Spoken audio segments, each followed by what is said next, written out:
All my dear students, welcome to my digital platform Sociology Study. Today, my new topic is alternative to marriage and family. In 19th century, many thinkers proposed that family life should be replaced by more communal forms of living. Some of those ideas were acted on. One of the best known examples is Oneida community of New England in the USA. This built up in the middle of 19th century. That was a build depend upon religious belief.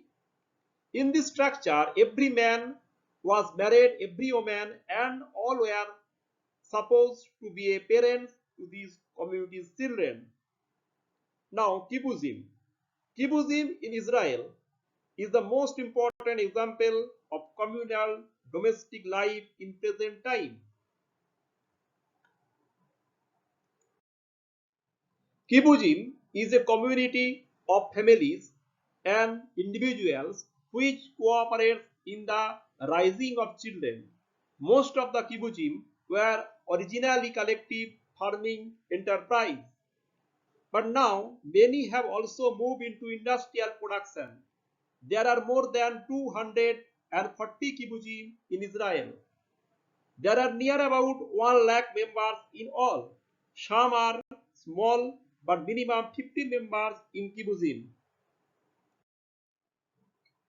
Next is cohabitation, where unmarried couple living together in sexual relationship out of wedlock.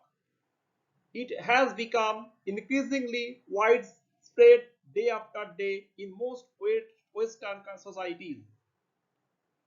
It has already increased dramatically in the past 20th century and already having a significant impact on the American family. In 1988, fewer than 1 in 5 married said they lived with their spouse before marriage.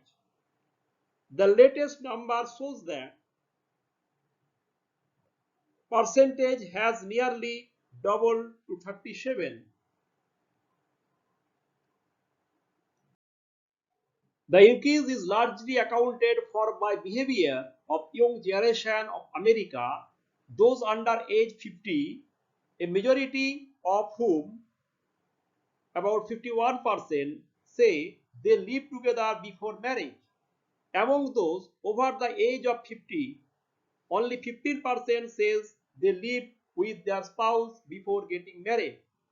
Although we have a great deal of information on marriages, we have very little data on cohabitation in the United States within the past 2 decades and almost no information about it before that time. Most adults in the United States eventually marry. In 2003, nearly 91% of women ages 45 to 54 had been married at least once. The increasing social acceptance of cohabitation has resulted in definition of being single becomes less clear-cut. As the personal lives of unmarried couple starts to resemble those of their married counterparts, the meaning and permanence of marriage changes also.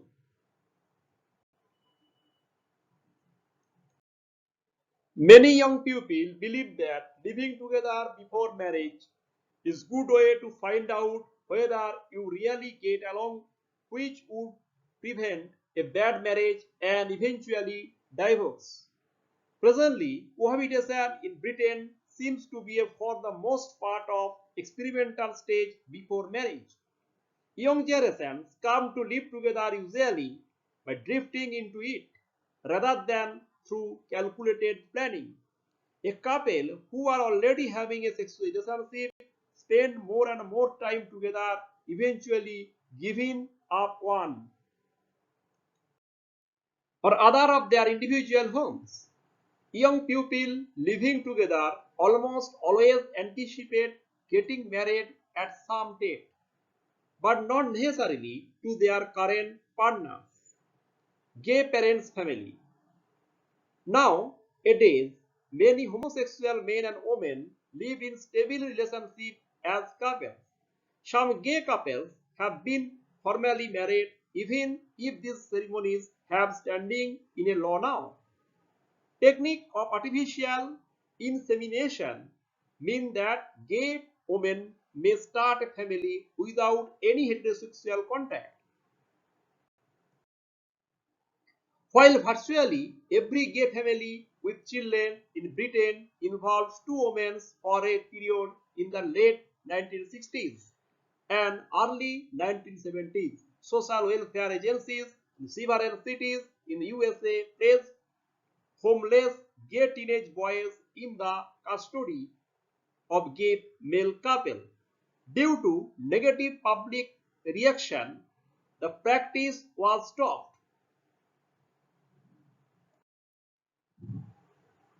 Thank you for watching my new video. To get more video, please subscribe my channel. My next video will come very soon.